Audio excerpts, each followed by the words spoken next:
After deliberating for about 4 hours over 2 days, an Anne Arundel County jury finds Tiffany Alston guilty of theft and misconduct. Still, her attorney says the freshman state delegate will not give up her seat. Denise Douglas has the story.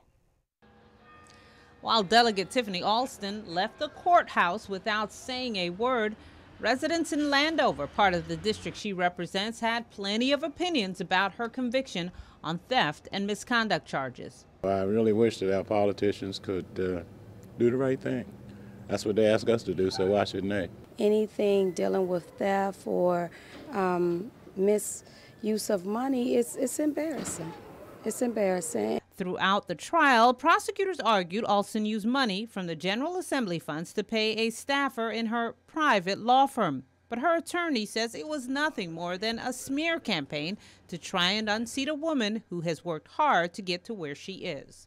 And I believe that it's very difficult for jurors to evaluate cases on their merits when you have an atmosphere where African American politicians are being targeted and where they are being, I think, highlighted as having problems, ethical problems. State prosecutor Emmett Davitt denies that. He hopes the guilty verdict sends a message to all politicians. You know, these people are elected. It's a position of public trust, and unfortunately with certain legislators, there's just an air of arrogance that public resources belong to them, and they don't. They belong to the citizens of Maryland. If we have to get the corruption out, get it out, wean it out so we can move past.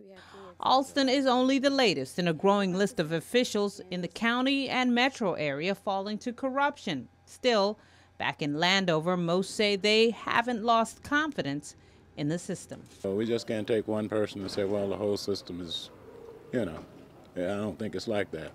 But unfortunately, we've had too much of that lately.